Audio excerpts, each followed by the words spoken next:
Ya, a ver chicos, vamos a empezar con el bloque número 1 que corresponde a la química general. El tema que vamos a analizar hoy día es el método científico.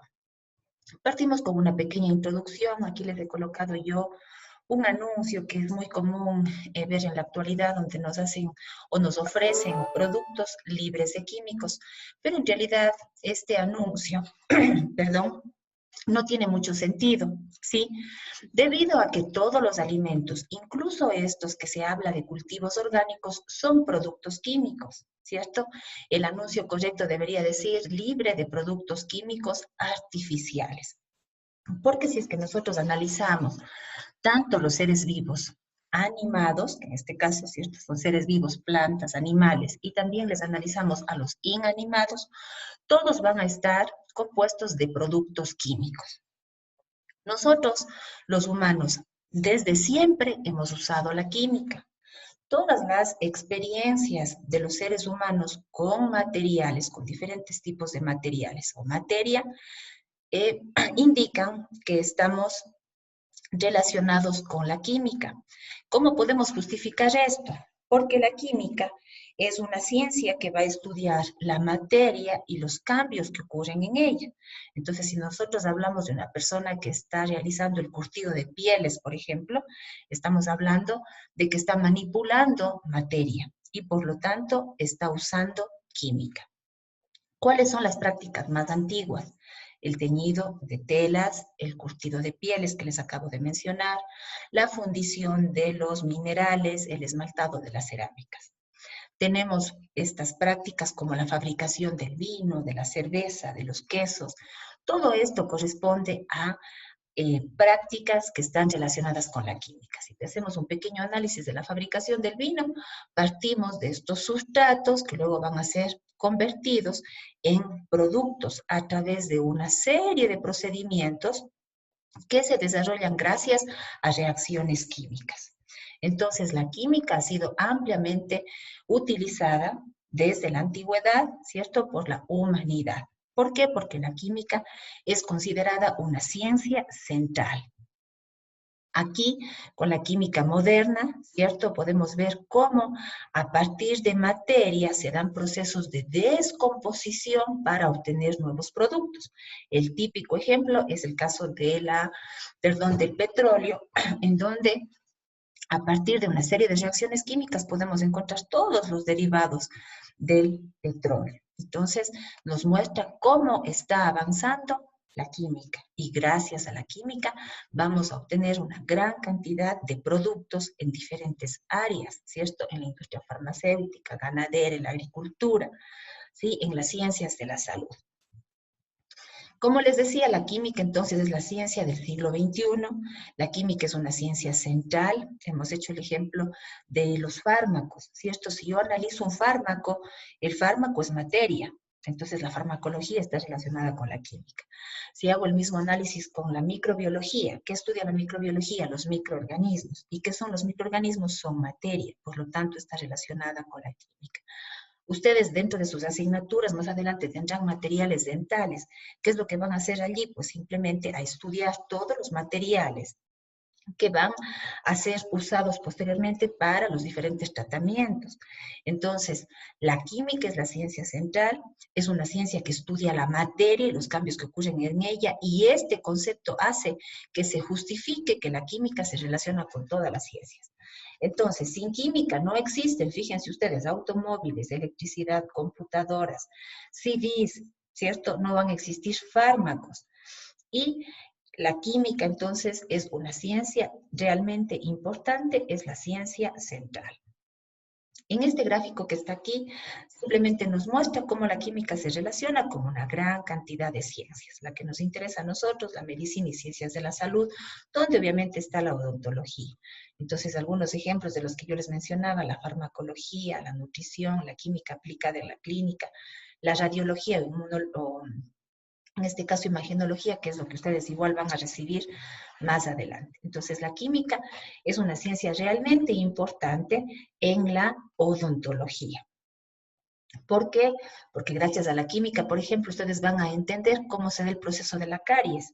Entonces, la caries se debe a la presencia de bacterias o microorganismos que tienen la capacidad de utilizar sustratos como, por ejemplo, la glucosa, que son azúcares, para convertir estos sustratos en ácidos. Entonces, el momento en el que se convierten en ácidos, estos ácidos son los que van a provocar la desmineralización dental. Entonces, ustedes van a entender este proceso si es que conocen de química, si es que conocen los compuestos orgánicos, los compuestos inorgánicos. Si es que analizamos el flúor, es utilizado para prevenir la caries y el flúor es un compuesto inorgánico, ¿sí? Entonces también es súper importante. Tenemos empastes y materiales compuestos que son utilizados por los odontólogos en las restauraciones. Aquí habla, por ejemplo, de las amalgamas, que ahora ya no se utilizan tanto, pero antes se utilizaban bastante y estaban hechas de plata, de mercurio, que eran compuestos inorgánicos. Ahora se utilizan resinas.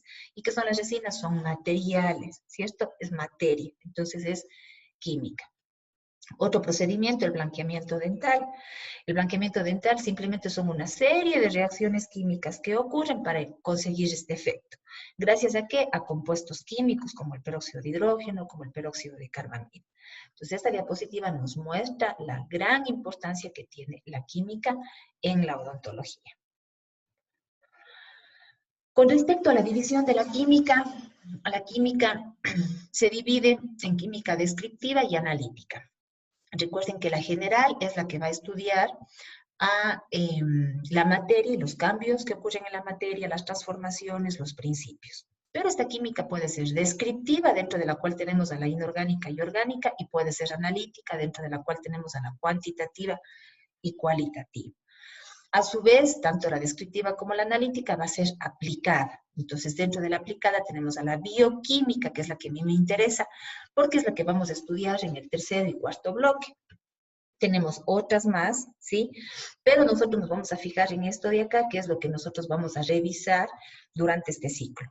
Bloque 1, química general y química inorgánica. Bloque 2, química orgánica. Y el bloque 3 y 4, bioquímica. Bloque 3, bioquímica de carbohidratos y lípidos. Y bloque 4, bioquímica de proteínas. La química, además de ser la ciencia central, es una ciencia experimental. Necesariamente tenemos que experimentar para encontrar o para resolver las situaciones o los problemas que se vayan presentando. Para conseguir aquello tenemos que aplicar el método científico, ¿sí? Revisamos un poquito de historia y decimos que los antiguos griegos partieron con el método deductivo. Básicamente es un método que se utiliza en las ciencias exactas como en las matemáticas. ¿Y qué decíamos aquí? Si A es igual a B y B es igual a C, por lo tanto A es igual a C. Por deducción no se resolvían las situaciones. Vamos avanzando en la historia y Aristóteles ya encuentra o descubre los 4 elementos, fuego, aire, agua y tierra, y él indica en base a experimentaciones que la combinación de los anteriores nos dan nuevos resultados. Si seguimos avanzando, tenemos a los alquimistas. Ellos pensaban que a partir de diferentes metales se podía obtener oro. Entonces, hacían experimentos y eso era lo grandioso de la alquimia, que a pesar de que no encontraban los resultados esperados, ellos ya experimentaban, basados en suposiciones. El método científico refuta completamente lo anterior a estas suposiciones de las que les estaba hablando, porque el método científico no se basa en suposiciones, sino en observación de fenómenos. Yo observo algo. En función de lo que observo me planteo una pregunta. A su vez, voy a hacer también el planteamiento de una hipótesis. En función de lo anterior, voy a experimentar. Puedo hacer un experimento o puedo hacer 20 experimentos. Todo eso va a depender de los resultados que vayamos obteniendo. Después analizo mis resultados, es decir, interpreto lo que obtuve y finalmente llego a una conclusión. ¿Desde cuándo estamos con el método científico? Desde el siglo XVII. Nuevamente, no se basa en suposiciones, sino en la observación de fenómenos. Y este ciclo es un ciclo clave, pero es importante saber que no siempre se repite al pie de la letra, paso 1, paso 2, paso 3.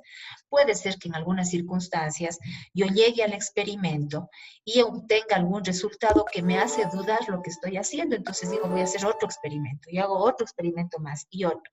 Entonces, no necesariamente tengo que seguir tal cual, sino depende de lo que yo me encuentre en el camino para aplicar los experimentos y tratar de validar la hipótesis. En algunos casos se valida la hipótesis, en otros casos no, ¿sí? Pero eso no quiere decir que esté mal. El método científico, entonces, es un enfoque sistemático para investigar. Se puede utilizar aproximadamente el mismo procedimiento, lo que yo les decía. Puedo seguir los mismos pasos, pero si tengo que desviarme, me desvío y luego regreso nuevamente, ¿sí? Muchos descubrimientos se han realizado de forma accidental y en algunos casos ha sido súper importante el factor suerte. Aquí yo les voy a presentar el caso de Fleming, que aplicando el método científico descubrió algo que no estaba buscando, ¿sí? Él es el que descubrió la penicilina. ¿Cómo lo hizo? Como les decía, de manera accidental. Entonces, él tenía un cultivo, este cultivo es de bacterias, y Fleming tenía su cultivo de bacterias y se va de vacaciones durante 15 días. Cuando regresa, encuentra que en sus bacterias había algo que estaba destruyendo a las bacterias. Se fijan que alrededor de esto de aquí no había nada de bacterias. Entonces él sigue haciendo sus estudios y descubre que este es un hongo al cual le llamó penicillium. Y este hongo es el que estaba produciendo la penicilina y por lo tanto alrededor del hongo no había bacterias. Si hago el análisis acá, igual, acá tengo las bacterias y aquí está el hongo, alrededor no hay bacterias. Entonces descubre la penicilina de manera accidental. Les he colocado aquí algunas frases, una de Louis Pasteur, que nos dice que la casualidad favorece la mente que está preparada. Y en este caso Fleming, que dice, a veces se encuentra lo que uno no está buscando, haciendo alusión básicamente al descubrimiento de la penicilina. Este relato que está aquí, les voy a dejar para que ustedes lean ya con calma, hace referencia a un relato de Ira Remsen, que es un autor de un texto de química. Entonces, cuando él leía un texto de química, encontró una afirmación que decía el ácido nítrico actúa sobre el cobre. Pero él quiso experimentar y efectivamente hizo esta reacción que está aquí, colocando el ácido nítrico sobre el centavo de cobre. Les voy a dejar esto para que ustedes luego analicen, ¿sí? Y vean que una cosa le llevó a otra. Después, él pudo llegar a la conclusión, aquí está la continuación de lo que él hizo, él llegó a la conclusión de lo que él hizo fue el experimento más impresionante que jamás él había realizado, que realmente consiguió esto, ¿cierto? Todo lo que él hizo fue a los experimentos que se le ocurrieron en ese instante. Entonces, trabajando en el laboratorio, experimentando, es cuando se pueden descubrir cosas que uno no espera. ¿Ya? Entonces van a tener la oportunidad de leer la historia de Ira Remsen. Resumiendo entonces, vamos a decir que las fases del método científico son, en primer lugar, definimos el problema. Recuerden que aquí tenemos primero que basarnos en la observación. Segundo, en el planteamiento de una pregunta. Y tercero, en el planteamiento de la hipótesis, a partir del problema. Después vamos a realizar experimentos y vamos a tener que elaborar algunas observaciones, es decir, vamos a registrar la información mediante datos. Estos datos pueden ser cualitativos, cuando yo, por ejemplo, estoy haciendo mediciones de pH y les digo, el pH que encuentres es un pH ácido o el pH que encuentres es un pH alcalino. Estoy indicando solamente una observación general. Pero si es que yo les digo el pH es 7, el pH es 10, el pH es 2, estoy dando valores, estoy dando números obtenidos de mediciones, estamos hablando de datos cuantitativos. Generalmente aquí se pueden utilizar símbolos que me permitan resumir la información. Después de que tengo los datos, tengo que hacer la interpretación. Recuerden que la formulación de la hipótesis y los experimentos son súper importantes y claves, que a veces se requiere realizar experimentos adicionales para validar la hipótesis. No siempre el método científico va a ser específicamente de una forma, puede ir cambiando, pero regresando a su camino original, ¿sí? ¿Cuáles van a ser los pasos principales del proceso de investigación? En primer lugar tenemos la observación. Nuevamente, observo, ¿cierto? Me planteo una pregunta y además una hipótesis. Después voy a hacer la experimentación y en la experimentación yo voy a obtener resultados, ¿cierto? Esos resultados pueden ser símbolos o ecuaciones, entonces aquí tengo que hacer la representación. Finalmente, una vez que yo ya tengo los resultados, tengo que hacer la interpretación de lo que yo obtuve para poder explicar el fenómeno que observé. Entonces, hemos visto cómo el método científico es el método que se tiene que utilizar en la química, porque la química es una ciencia netamente experimental. Súper importante indicar que la química es la ciencia central, ¿sí? A continuación les voy a dejar aquí dos diapositivas que nos muestran ejemplos de cómo se ha aplicado el método científico en diferentes situaciones. La primera nos habla del contagio de anthrax, ¿sí? Si ustedes se fijan, tenemos una pregunta o el problema, la hipótesis, el experimento, los resultados y las conclusiones. Acá tenemos otro ejemplo que también ustedes van a tener la oportunidad de leer para que entiendan, en donde también tenemos, si ustedes se fijan, aquí están entre paréntesis, el problema, la observación, nos planteamos la hipótesis, está el experimento, ¿cierto? Y finalmente acá están las conclusiones. ¿Para qué les presento estos modelos de cómo aplicar el método científico? Porque van a tener que realizar una tarea, ¿sí? Que la van a desarrollar durante en este caso durante la clase, ¿sí? Y les voy a subir esto yo al EBEA para que ustedes puedan acceder. Entonces tenemos que investigar dos ejemplos de descubrimientos accidentales con su fundamento, ¿sí? Esto va a tener un puntaje de 2 y luego van a señalar un problema real en el cual se puede aplicar el método científico como solución. Eso va a tener un puntaje de 3. Entonces, esta actividad grupal tiene un puntaje de 5 puntos.